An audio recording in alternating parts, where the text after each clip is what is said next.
दो करेक्टर आपस में बात कर रहे हैं। भैया खिलावन एक बात पूछे, पहलवान चाय का पहलवान उसके करेक्टर हैं, किसान हैं, और खिलावन एक छोटी मोटी नौकरी करते हैं, वो भी गांव में उनके पड़ोसी हैं। अक्सर दोनों की दोस्ती है, बातचीत होती रहती है कि किसानों का दुख दर्द कैसे दूर होगा हम लोगों का।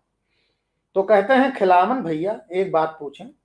पहलवान चाय का घूंट उतारने के बाद कहते हैं, इस इलाके में 10-15 एकड़ जमीन वाले किसान तो 4-6 गांव में खोजने पर शायद एक आध ही मिले।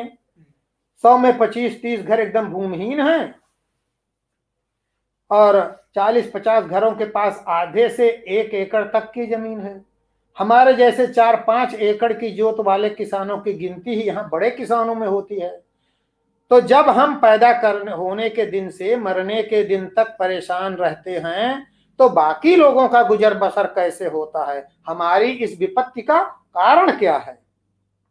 तो वो कहते हैं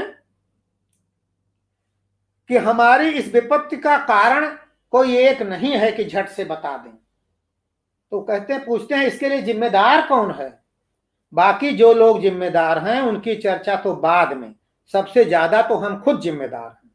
पूछिए कैसे? सरकार की ओर से गांव को बिजली देने के लिए 14 घंटे का रोस्टर घोषित है। अखबार और रेडियो आए दिन इसकी खबर देते हैं, और जब बिजली आती भी है 4-5 घंटे के लिए तो उसमें भी बार बार कटती है। कितनी बार कोशिश की गई कि 4-6 गांव के लोग सब स्टेशन तक चलकर अपना विरोध दर्ज कराएं, लेकिन कई बार कोशिश की गई, बहुत कम लोग आते हैं। तो इसलिए वे लोग भी समझ जाते हैं कि ये इनके किए का कुछ नहीं है, इनसे कोई खतरा नहीं है, इसलिए डरते नहीं हैं। चीनी मिल के मालिक ने गन्ना ले लिया, 3 साल से भुगतान नहीं कर रहा है। एक बार सब लोग बड़े प्रयास के बाद गए प्रदर्शन के लिए, गोली चल गई तो सब लोग भूल ही गए कि उनका कोई बकाया है।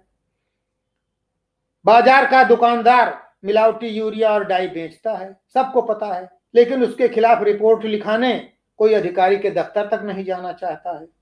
इससे सब जान जाते हैं कि ये बिना रेढ़ के हैं, केंचुए हैं, इनसे डरने की कोई जरूरत नहीं।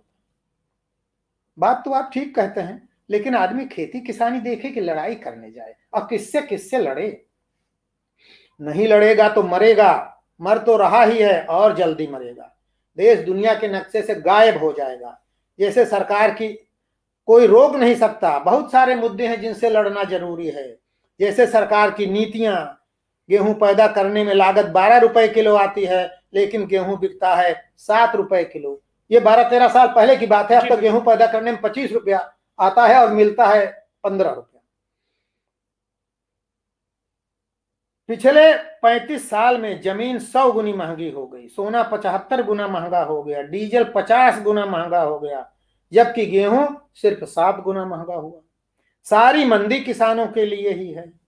पिछले दिनों बजट की खबर अखबार में छपी थी, उसमें जो चीजें सस्ती की गई उसमें थी कार, कंप्यूटर, कोका कोला, और जो चीजें महंगी की गई थी उनमें थी माचिस, चाय, बिस्कुट, पोस्ट कार्ड।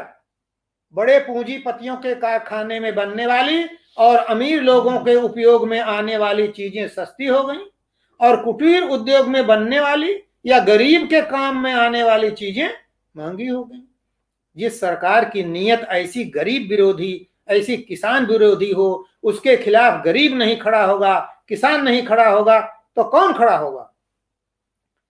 खिलावन भाई, हम में से कितनों को पता है कि बजट किस चिड़िया का नाम है और वह कैसे हम लोगों का जीवन मुहाल करता है। बात घूम फिर कर फिर उसी जगह पहुंच रही है भैया। अरे बाजार के मिलावटी दुकानदार का तो पता है, चीनी मिल के मालिक का पता तो है, फर्जी मुकदमा लिखने वाले ओवरसियर का पता तो है, नहर विभाग के बिना रोस्टर के बिजली काट देने वाले इंजीनियर का पता तो है, हफ्ते में केवल 1 दिन स्कूल आने वाले प्राइमरी स्कूल के मास्टर का तो पता है। उनका आप क्या उखाड़ ले रहे हैं? जगना तो पड़ेगा, लड़ना तो पड़ेगा, जिंदा रहना है तो अपने मारने वालों के सामने डटना तो पड़ेगा, वरना जैसे हजारों जातियां, जनजातियां, पशु पक्षियों की प्रजातियां इस दुनिया से उच्छिन्न हो गईं, वैसे ही किसान नाम की प्रजाति भी विलुप्त हो जाएगी।